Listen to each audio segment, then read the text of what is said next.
Text 11. Ayaneshu cha sarveshu yadha bhagamavastithaha bhishmamevabhirakshantu bhavantas sarva eva hi. Meaning, Duryodhana, after praising the powers of Bhishma, further considered that others might think that they had been considered less important. So, in his diplomatic way, he tried to adjust the situation.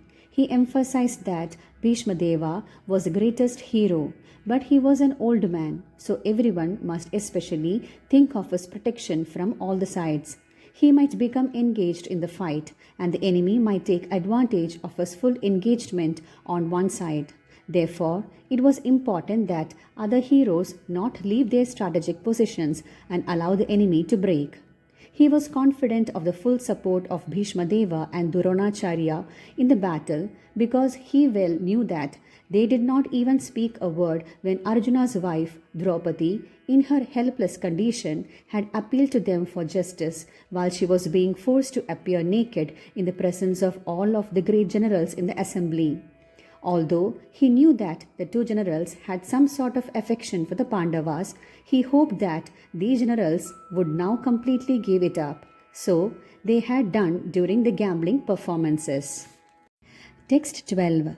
Tasya sanjanayan harsham kuru vridha pitamaha simhanadam vinadyochai shangam datmau pratapavan.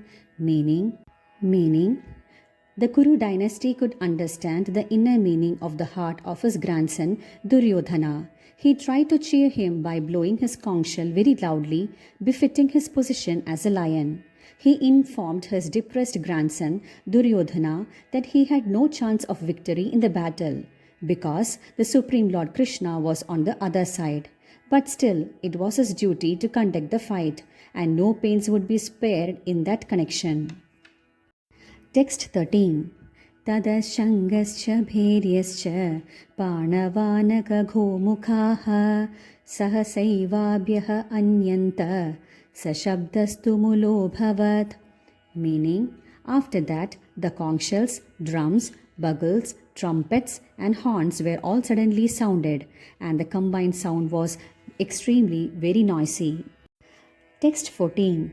Tata shvetyarhayar yukte mahadyasyandane stithau madhava pandavaschaiva divyau shangau pradhatmatu.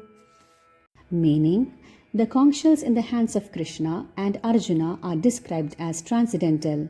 The sounding of the transcendental conch shells indicated that there was no hope of victory for the other side because Krishna was on the other side of Pandava. Victory is always with persons like the sons of Pandu because Lord Krishna is associated with them. And whenever and wherever the Lord is present, the goddess of fortune is also there because the goddess of fortune never lies alone without her husband. Therefore, victory and fortune were awaiting Arjuna, as indicated by the transcendental sound produced by the conch shell of Vishnu or the Lord Krishna.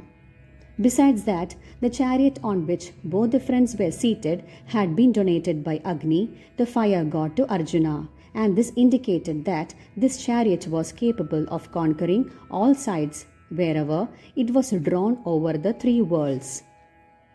Text 15.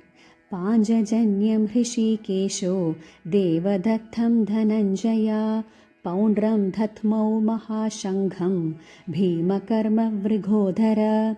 Meaning, Arjuna is referred to as Dhananjaya in this verse because he helped his elder brother in fetching wealth when it was required by the king to make expenditures for different sacrifices. Similarly, Bhima is known as Vrigodhara because he could eat as voraciously as he could perform Herculean tasks such as killing the demon Hidimba.